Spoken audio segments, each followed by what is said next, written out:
So tell me what's going on for you and how could I help?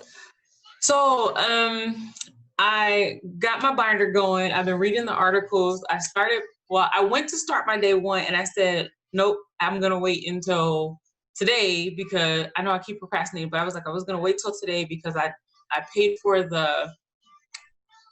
what was it? The one with the $99 subscription? The Law Hub Prep Plus. Yes. And so I paid for that. And then because I was going to start Friday, I think you can remember, but then I said, well, okay, I'll start when the week starts off because that'll help me to carve off the time, right? No, Sunday could not do it. My daughter was like crazy. So my mom just got diagnosed with type 2 diabetes. And so she's been trying to manage it, right? And she's my primary care person for the little one in the background.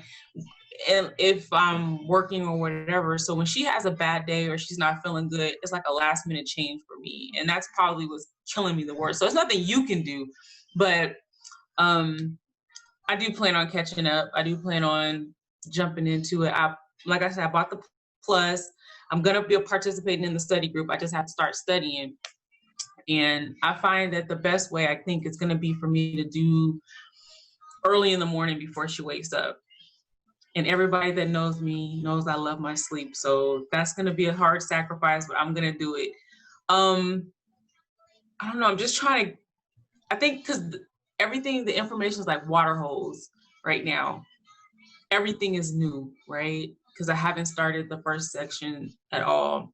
And so I like the emails with the motivating me because like, okay, stay focused, get started, start doing it. And so I think once I start doing it, anything that's important to you, you make the time for it. And that's the only reason why I wanted to start now, because I know that time-wise, it's not going to get any easier for me. Like, so I have to make the time for it. And I think that's the biggest struggle for me. So the plan, I like it being rigid. I like everything the way it is. I don't know. I just have to focus. So there's nothing really I think that you can do that I'm thinking of. No. You could have all the resources and support in the world. If you don't have the time, it's hard to move forward.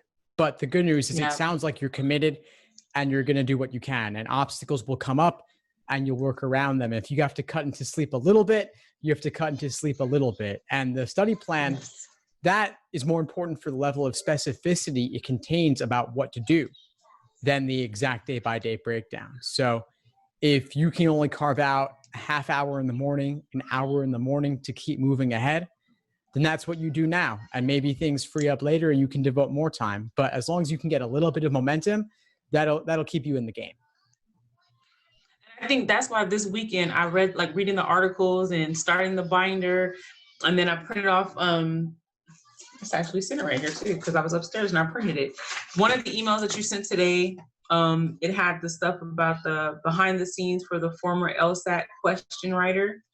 So I printed that off and I'm planning on reading that. So what I'm doing is as I read them, I put them in my binder, like a document protector, so that I can go back to them if I have to. And I have it sectioned off by like the subject or what it is. And so, yeah, I just have to actually start doing the very first day's work and then I'm going to be good. But again, I'm going to do it in the morning. Some days my daughter takes a nap, some days she doesn't. But I feel like when she takes a nap, I can get 30 minutes in then, you know what? And so this week is the week I have to start. Like, I just have to do it. And I'm committed to it. So I'm going to do it. And as soon as something comes up where I feel like I need your help or something's not jiving, then I'm going to let you know. But right now, everything is perfect. It's just a lot of information. And I'm just trying to drink from the water hose. For sure. But what I love is that you're staying organized. Like, you're compiling, you're getting things together whenever you can, so that if suddenly, tomorrow your daughter takes her nap, then you've got your binder ready to go. You can dive in and grab every second you can until she wakes up, and then you have to close the books and get back to her. And see, the other thing is that I have her in daycare for 2 days out of the week. So I think I'm going to increase it to 3. So that'll give me that extra day just to be able to focus on studying, because I have to work and then I have to study. So it's like, I'm thinking about increasing it that one more day starting next week because I have to give them a week's notice or whatever. But I'm gonna increase her daycare too. So I'm looking for little ways to carve out that time because it is important to me, and so I have to make the time for it. And yeah, it's gonna be today. I have no choice. I'm gonna do it, even if I have to stay up late. Which that's harder for me. It's easier for me to wake up early than it is for me to stay up late. But if I have to stay up later tonight, then I'll do that. But yeah. I love it. I love it.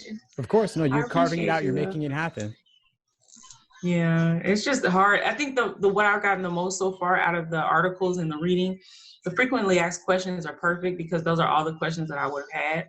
But the mindset ones, the articles that I read today, I do not have the LSAT mindset at all. When it comes to the logical reasoning and making it fun, like finding the flaws in people's arguments, that's probably going to be something that I'm going to be able to start trying to do because I don't always think that way. You know, sometimes when we're listening, we're automatically thinking about defending our position instead of looking for what's wrong, like the flaw in their argument. You just more, okay, what can I defend what they're saying? So I look more to the, how can I defend what I'm thinking instead of, okay, let me point out where you're wrong or where the flaw is, where the disconnect is. And so knowing that I don't have that mindset, now I'm more aware of it. And so now I can focus more on that. I love it.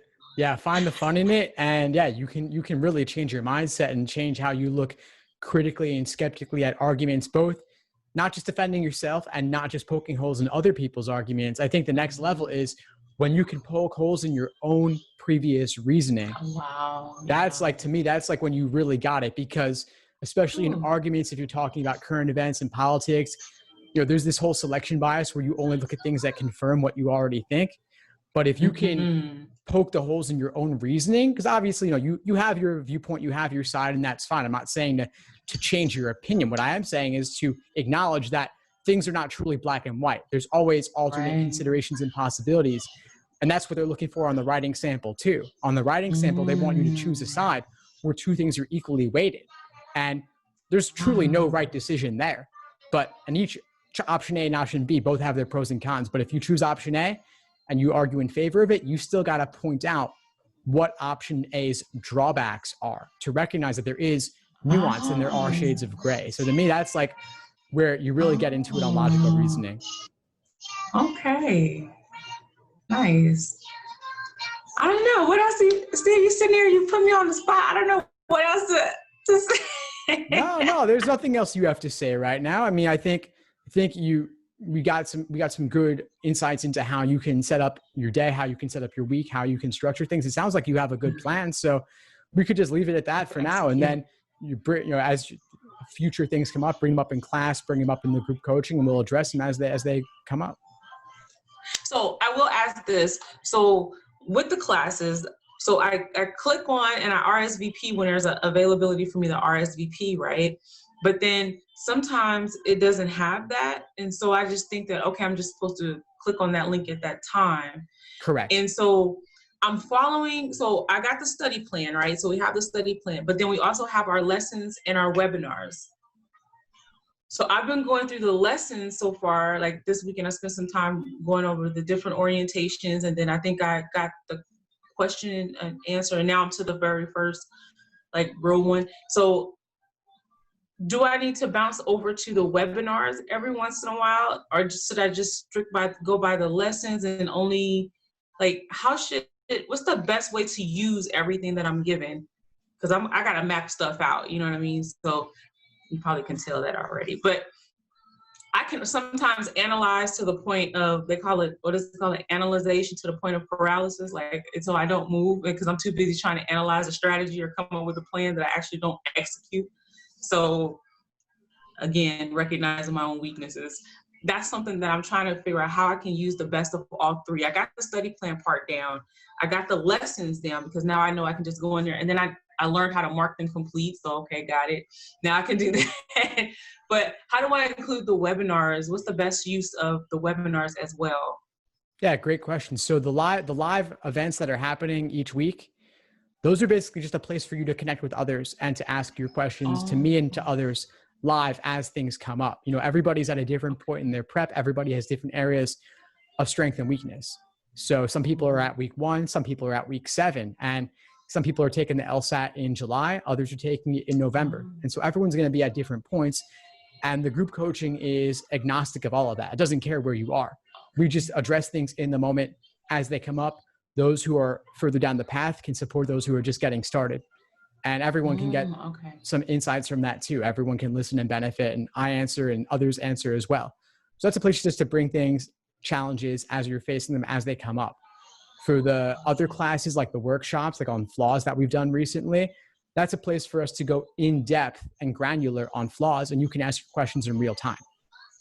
The other webinars, that's just more food for thought on things like admissions or what law school is looking like these days, all the peripheral stuff that's not exactly the LSAT, but is obviously relevant to you and your journey.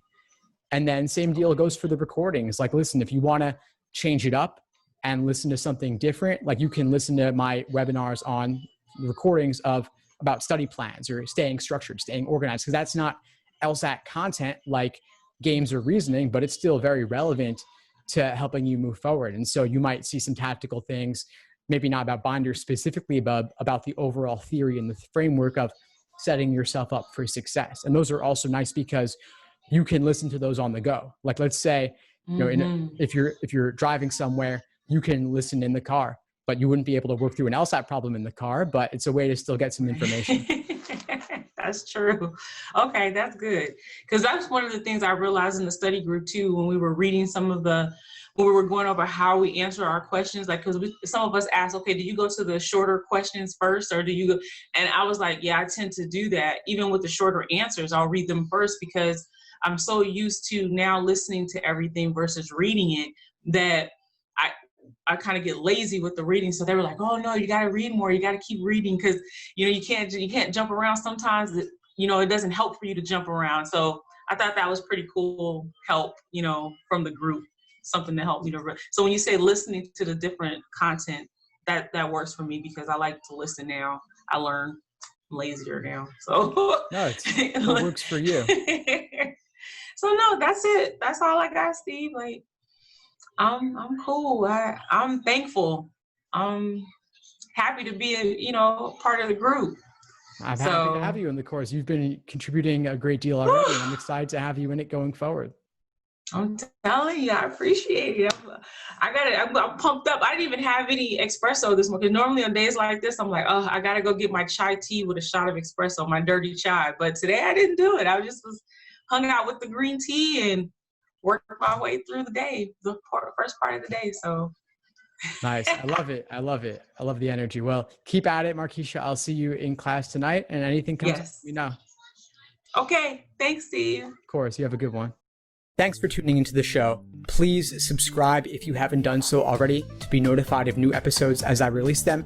And feel free to reach out if you need anything at all as you move forward with your prep. I'm happy to help however I can. In the meantime, I'll wish you all the best and take care.